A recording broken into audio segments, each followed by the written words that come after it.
கோவை மாநகராட்சியினுடைய சாதாரண கூட்டம் நடைபெறுது. அது யாரோட தலைமைன்னு கேட்டால், கடந்த 5 வருஷமா 4.5 வருஷமா ஊழல் ஊழல் ஊழல்னே நடந்த ஒரு மாநகராட்சியுடைய மேயர் தலைமையில், திமுக மேயர் தலைமையில் கோவை மாநகராட்சி கூட்டம் நடக்குது. அனைத்து இந்திய அண்ணா திராவிட முன்னேற்ற கழகத்துக்காரங்க என்ன கேட்குறோம் அப்படின்னா, புதிதாக பொறுப்பேற்றுள்ள இந்த அரசு இந்த கோவை மாநகராட்சியில் கடந்த 4 ஆண்டுகளில் நடந்த ஊழல்கள் பணிகளை ஒரு சிறப்பு குழு போட்டு கண்டிப்பாக ஒரு விசாரணை கமிஷன் வைக்க வேண்டுங்கிறதான் அனைத்து இந்திய அண்ணா திராவிட முன்னேற்ற கழகத்தின் கோரிக்கை. அது ஏன் அப்படின்னா, கோவை வாழ் மக்கள் தன்னுடைய ரத்தத்தை வேர்வையாக சென்று மாநகராட்சிக்கு வரி கட்டின பணத்தில் பல கோடி ரூபாய் ஊழல் நடந்துக்கிற எங்களுடைய பகிரங்க குற்றச்சாட்டு. அதன் அடிப்படையில் இப்போ புதுசாக வந்திருக்கிற அரசு, அதாவது தீய சக்தியை விரட்டுவோன்னு சொல்லிட்டு வந்தாங்க. தீய சக்தியை விரட்டுறான்னு சொல்லிட்டு தீய சக்தியும் தூய சக்தியும் சேர்ந்துட்டு கோவையில் ஒரு நாச சக்தியாக உருவாகிடும். ஏன்னா இந்த மேயரை வச்சுட்டு ஒரு மாமன்ற கூட்டம் நடத்தி வச்சுட்டு இருந்தால் கண்டிப்பாக கோவை மாநகர மக்களுக்கு ஒரு நல்லது கண்டிப்பாக நடக்காது. அதாவது பார்த்தீங்கன்னா, கடந்த காலகட்டத்தில் பார்த்தீங்கன்னா வெறும் ஃபோட்டோ ஷூட் மாத்திரமே இந்த கோவை மாநகரத்தில் நடத்திட்டு இருந்தது. அது இன்னும் இருக்கக்கூடாதுங்கிற எங்களுடைய கோரிக்கை. அதே மாதிரி பார்த்தீங்கன்னா, கோவைக்கு நல்ல திட்டங்கள் எதுவுமே இது வரைக்கும் வரல. அதாவது ஒரு தப்பான டிபிஆர் கொடுத்து மெட்ரோ ரயில் போச்சு. அதேமாரி பார்த்தீங்கன்னா, வெள்ளலூர் பஸ் ஸ்டாண்ட் அவ்வளோ இன்டகிரேட்டட் பஸ் ஸ்டாண்ட் கொண்டு வந்தோம். ஆனால் எடப்பாடியார் வேலுமணி மூலிமா நிறையா வெள்ளலூர் பஸ் ஸ்டாண்ட் கொண்டு வந்தோம். அதையும் அரைவாசி வேலை நிறுத்தி வச்சுருக்காங்க. அதே மாதிரி பார்த்தீங்கன்னா, அம்மா மினி கிளினிக் கொண்டு வந்தோம், அதையும் பூட்டிட்டாங்க, மூடுதலாக கண்டாங்க. அதே மாதிரி பார்த்தீங்கன்னா, அம்மா உணவகம் இதெல்லாம் மக்களுக்கு, அதாவது ஏழை எளிய மக்களுக்கு பயன்படக்கூடிய அம்மா உணவகங்கள் பார்த்தா சரியான ஒரு பராமரிப்பு இல்லாமல் பெருக்கா ஓடிட்டு இருக்கு. இன்னைக்கு கூட ஒரு செய்தித்தாளில் பார்த்தா பெருக்கா ஓடிருக்கு. அந்த லட்சணத்தை தான் இன்றைக்கி அம்மா உணவகங்கள்லாம் நடந்துட்டு இருக்கு.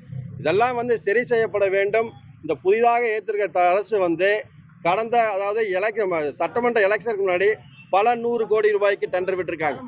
அந்த டெண்டர் எல்லாம் அவசர காலத்தில் பணி செய்யாமலேயே நடந்த பில்லெல்லாம் க்ளோஸ் பண்ண மாதிரி தகவலை சொல்கிறாங்க. அது அதோட உண்மைத்தன்மை கண்டிப்பாக ஒரு சிறப்பு விசாரணைக்குள்ளே போட்டு, இந்த ரோடு வேலை நடந்ததில் தரம் சரியில்லாமல் இருக்குது. அதெல்லாம் ஏன்னா இதெல்லாம் சும்மா ஒரு 10 இல்லைங்க, 200 300 400 600 கோடி ரூபா செலவு பண்ணி ரோடு போட்டிருக்காங்க. போட்ட ரோட்டையாக போட்டு பில் எழுதிட்டு இருக்காங்க. இதெல்லாம் யாருடைய பணம்? கோவை வாழ் மக்கள் பண்ண வரி பணம். அதனால் புதுசாக வந்திருக்கிற அரசு இந்த கோவை மாநகராட்சியில் நடந்த ஊழலை மக்களுக்கு தெரியப்படுத்த வேண்டும். அதே மாதிரி எவ்வளோ இப்போ பணம் கை ஊழல் பண்ணிருக்கு. அதே மாதிரி பார்த்தீங்கன்னா 170 கோடி ரூபாங்க, 1 2 இல்லை. அதாவது தனியாருக்கு குப்பை எடுக்கிறதுக்கு ஒரு அதாவது தகுதியே இல்லாத ஒரு கம்பெனிக்கு கிட்டத்தட்ட 3 வருஷமாக குப்பைக்கு 170 கோடி செலவு பண்ணி குப்பை எடுக்கிறாங்க. ஆனால் எங்கேயாச்சும் மாநகராட்சி பக்கத்தில் குப்பையை ஒழுங்காக எடுக்கிறாங்களா? இல்லை வண்டி உருப்படியாக வச்சுருக்காங்களா? ஒவ்வொரு வார்டிலையும் 3 வண்டி 4 வண்டி ஒர்க் ஷாப்பில் நிற்குது. நின்ன வண்டியில் ரிப்பேர் பண்ணி எடுத்துகிட்டு வர்றதில்லை. அந்த இடத்துல தான் இந்த மாநகராட்சி நடத்திருக்கு. அதாவது ஏற்கனவே பார்த்தீங்கன்னா வெள்ளலூரில் 74 லட்சத்துக்கு டீ குடித்தாங்க. அது மாதிரி பல 100 கோடி ரூபாயை இந்த ரோடு போட்டதில் மோசடி நடந்திருக்கு. இது கண்டிப்பாக விசாரணை செய்ய எங்களோட கோரிக்கைங்க.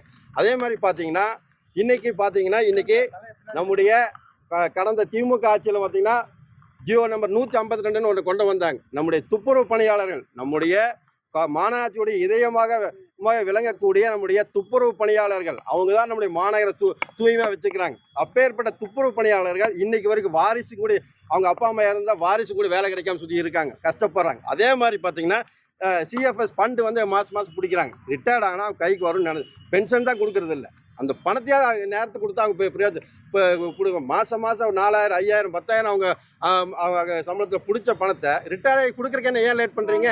அதெல்லாம் கண்டிப்பாக இந்த அரசை செவி சாய்ச்சி அவங்களுக்கு உடனே கொடுக்கணும். அதே மாதிரி பார்த்தீங்கன்னா வருஷம் அதே மாதிரி முக்கியமான ஒன்றுங்க, கடந்த திமுக ஆட்சியில் வருஷம் வீட்டு வரி ஏற்றுறதுக்கு ஒரு ஜியோ போட்டு பாஸ் பண்ணி வச்சுக்க நடைமுறையில் இருக்குது. இந்த புதிதாக வந்திருக்கிற இந்த அரசு கண்டிப்பாக இந்த வருஷம் வீட்டு வரி உயர்வை ரத்து செய்யணுங்கிற அனைத்து இந்திய அண்ணா திராவிட முன்னேற்ற கழக முதல் கோரிக்கை வச்சுக்கிறோம். மீண்டும் சொல்கிறோம், இந்த கோவை மாநகராட்சியை இந்த திமுக தீய சக்தி மேயரை இந்த தூய சக்தி கூட சேர்ந்து நாச சக்தியாக மாறாமல் ஒரு நல்ல ஒரு கோவை வாழ் மக்களுக்கு நல்ல திட்டங்களை கொண்டு வரங்கிறது எங்கள் அனைத்து இந்திய அண்ணா திராவிட முன்னேற்ற கோரிக்கை. அதுக்காக கோவை வாழ் மக்களுக்கு அனைத்து இந்திய அண்ணா திராவிடம் என்றும் குரல் கொடுத்து கொண்டே தான் இருப்போம்.